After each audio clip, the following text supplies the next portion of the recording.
Ayan everyone, so kung napapansin niyo po dito guys, medyo maliit lang po yung area, pero medyo marami yung pako po dito kasi malamig po yung part na ito kasi may puno, tabi-tabi po apoy. At ngayon naman guys, hindi lang pako yung kukunin natin today, kundi kukuha rin tayo ng kapartner nito. Let's go! Ayan, so napakasarap na kapartner nito guys, itong ating sinasabing bulukon or yung talbos ng gabi guys here. Napaka-fresh po talaga, especially yung ganitong klase guys na super dikit na dikit po talaga yung pagka-curl niya. Ayan.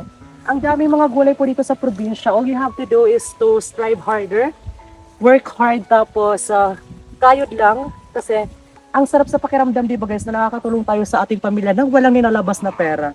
Kaya very organic po yung mga gulay po dito, napaka-fresh, at saka masustansya pa siya.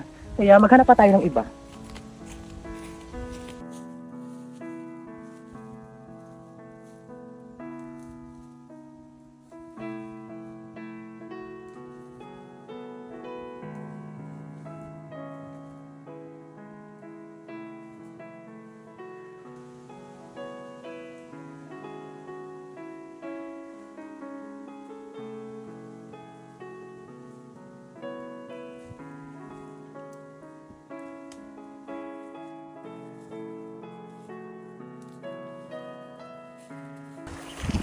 Ayan everyone, so medyo marami po yung nakuha po natin today kasi tatlo lang naman po kami ni na mother and father. Kaya I'm so happy po talaga na pinagkalooban po tayo ng ganitong klase ng mga blessings today, na kahit sa sobrang init ng panahon, may mga part pa rin po talaga na marami pa rin yung mga pinagkukunan po namin ng mga gulay dito sa mga paligid-paligiran po namin. Kaya hugasan ko na po ito para pagdating sa bahay, ready to cook na lang po ito siya guys. Ayan. Grabe ang lamig ng tubig dito. Super lamig ng tubig dito guys. Grabe. Fresh na nga yung ating gulay. Fresh na fresh pa yung water dito. Ang sarap magtampisaw sa sarap sa init na panahon ngayon. Ayan. Ayan. So malinis na yung ating gulay guys. Di ba? Ayan.